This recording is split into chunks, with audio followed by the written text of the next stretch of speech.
Sometimes life has a weird way of working out. Some days you think you have it all figured out, but other times... Alright.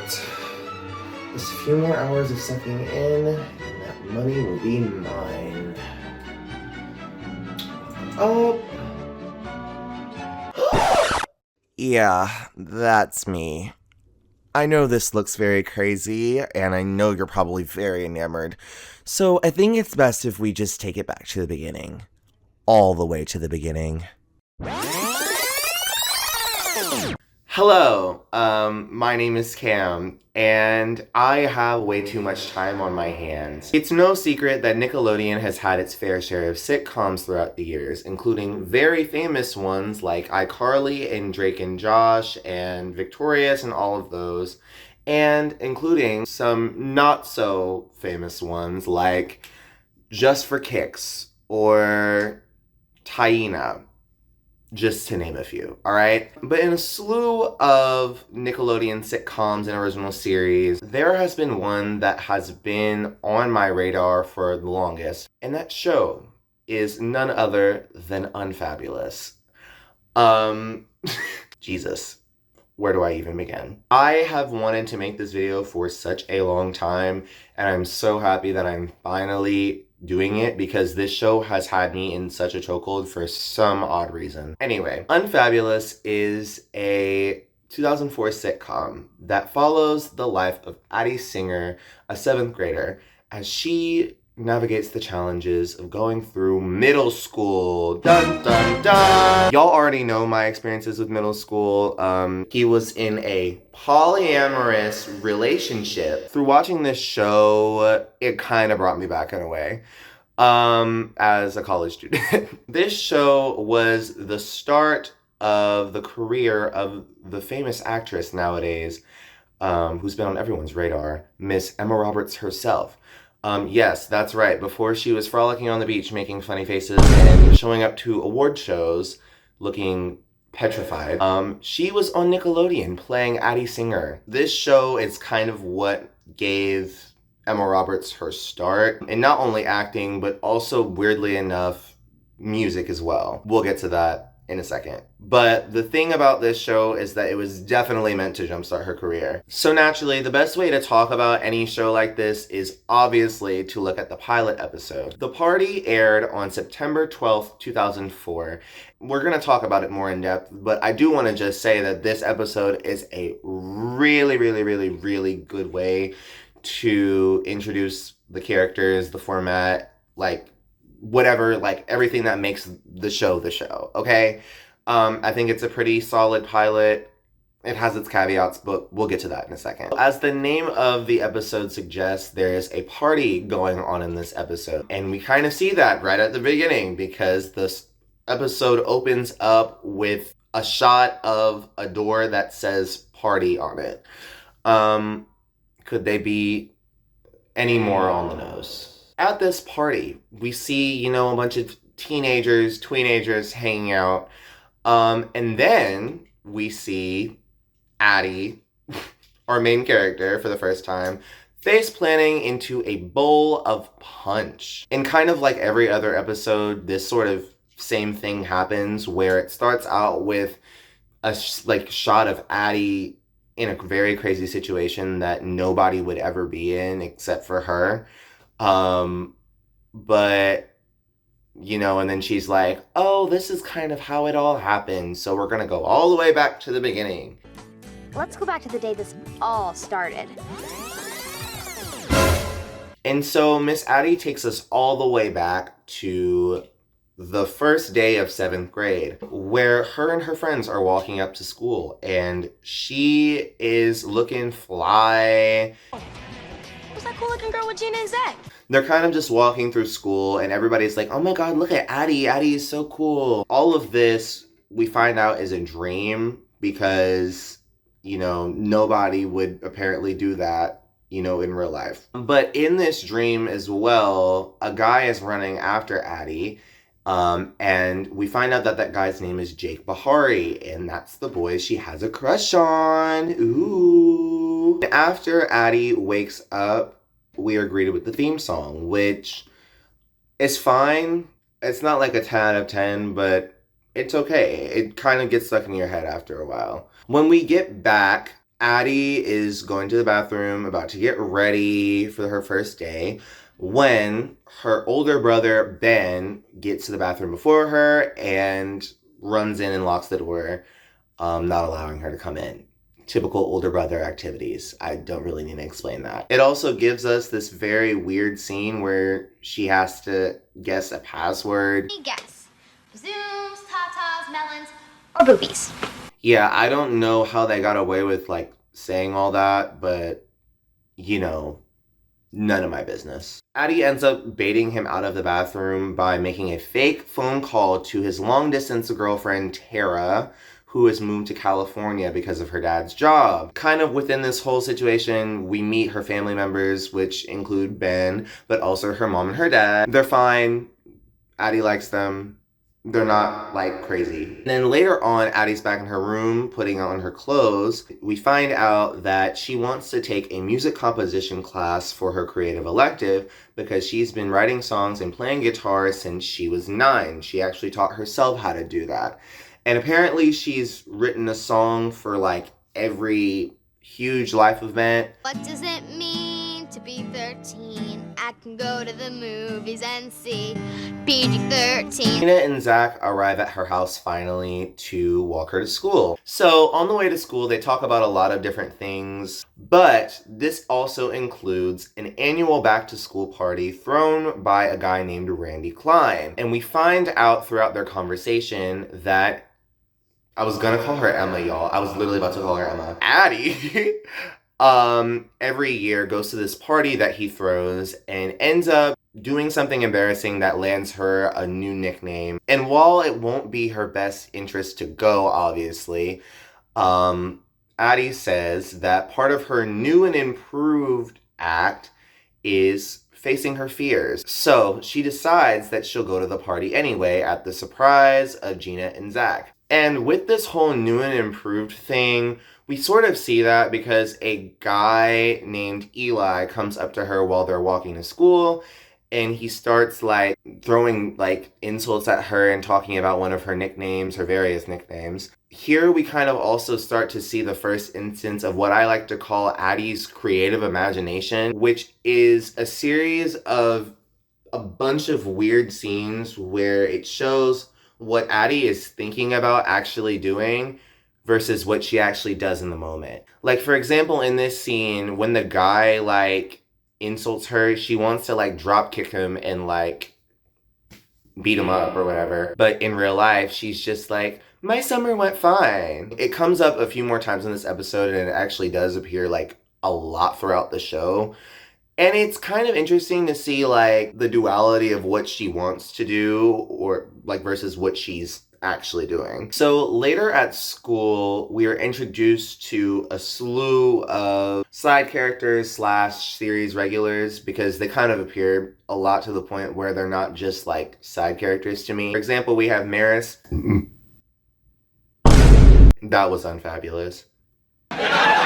So first of all, we have Maris and Cranberry, who are Addie's bullies slash people who pick on her on the regular for some reason, right? We also have Principal Brandywine, who appears throughout the show a lot, who I would rather not talk about because she is very freaking annoying. No shade to the actress, but girl, every time her voice came on, I was just like...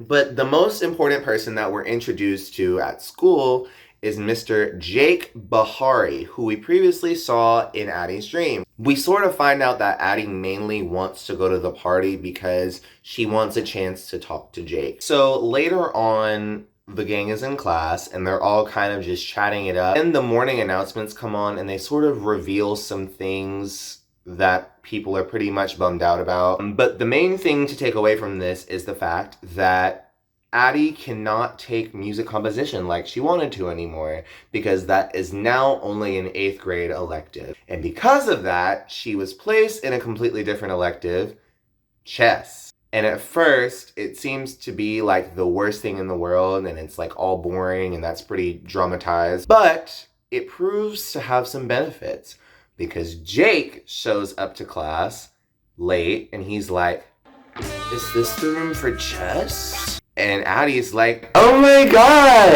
And then in her little vivid imagination, she pushes the guy next to her, like, out of his seat and is like, there's a spot over here! Because she all thirsty and all that. She finally has a class with him, so at the party, whenever it eventually happens, she now has an icebreaker, which is pretty fun. However, the big problem now is that Maris and Cranberry come to everybody with the news that Randy Klein is now in the hospital and cannot have his party anymore. A little bit before this, we kind of cut to the B plot, which is mainly centered around Ben trying to get in contact with Tara again. It's nothing to really write home about, but he does a lot of crazy things to try to communicate with her. So now back in the A plot, it's now the night after she saw Randy Klein, in the hospital. And she's kind of bummed out that she won't be able to talk to Jake and that she won't be able to show everyone how new and improved she is. But then she gets a very bright idea. Randy Klein can't host the party, right? So why not just have it at her house, right? And this is actually the first time she's like writing a song, like in coming up with this idea. She's like writing a song about how sad she is. She's like, oh, I'm sad. The next day at school, she tells Gina and Zach her idea to have the party at her house, and they love the idea. However, apparently there is this thing called the party review board, which I don't know if that was ever a thing at someone's school or middle school. It was never a thing for me. Party review board. I don't understand the concept of pitching the idea of a party to people and having them accept it for it to actually happen. Like it's a party, like just have the party anyway. So they bring the idea to the party review board, which includes Maris, Cranberry, and her friend. And they hate the idea because for one, Addie wants to have the party in her basement. And after some convincing, I guess you could say, they agree to accept the idea and everything. One of their friends is like, her brother's hot. Hello. She has a hottie brother? And at first I was like, that's the dumbest thing ever. But at the same time, I would do it too. And honestly, she has a point. Addie and her friends celebrate, but not for long, whenever Addie reveals that she hasn't yet told her parents or even asked them to have the party at their house. And Zach is like, that's so stupid. Why would you wait until the last minute? And Addie's like, yeah, you're right. And Gina's like, you know what? It'll be easy. Just tell them what they want to hear. And then Addie just took that and ran with it because she was like, Remember, tell them what they want to hear. You'll have to stay upstairs. And no flushing the toilet. You can hear it in the basement. So basically, after some very weird ways of going about it, her parents, like, quickly agree to, letting her have the party, which kind of makes them the best parents in sitcom history because I don't know any other sitcom where, like, the main character asked their parents for something and they agreed for it. Right after that, we get to see them setting up for the party, and automatically, they're sort of worried that nobody will show up, but that ends up not being a problem because literally everybody ends up being there. Apparently, part of the deal that she made with her parents was that they had to stay upstairs while the party was going on because she didn't want to be embarrassed by anybody. And throughout that, Addie's mom finds a program on her computer that links to a camera that she set up in the basement. And that camera is conveniently just showing her everything that's going on at the party. So she's acting like she's just Googling stuff, but eventually Ben and her dad find out that she's spying on Addie, and instead of being like, you shouldn't do that, they join her and they're like, this is the best show ever. So as the party goes on, Addie is just kind of walking around, and then she sees Jake, who is surprisingly in attendance at her party. Which she's like, oh my god, the boy I like is here. That's so cool. Jake notices Addie looking over at him and he's smiling back at her. And Addie's like, okay, this is my time. Let me go talk to him. I can't keep doing this forever. Let's go. And then all of a sudden, she slips and she falls directly into the punch bowl, just like we saw earlier at the beginning of the episode. We have now finally reached the moment. So, what happens because of that? Jake and everybody kind of runs over to her and asks if she's okay, and Maris and Cranberry obviously like laugh at her and everything. And Jake is like, "Oh my gosh, Addie, are you okay?" And she stands up and she's like, "Yeah, I'm really good." And she's like, "Wait, you know my name?" And then Jake is like, "Yeah, we have chess together, right?" Addie's like over the moon and she's like, "Wow." And then eventually Gina and Zach come over and then they're like, are you like okay and everything?" And she's like, "Better than ever. Like, my man just talked to me." Basically, she's really happy now. And she doesn't really care about the punch because she got to talk to her manses. And so the episode sort of ends with Addie in her room writing a song because, you know, her family was spying on her the whole time. They apparently owe her now.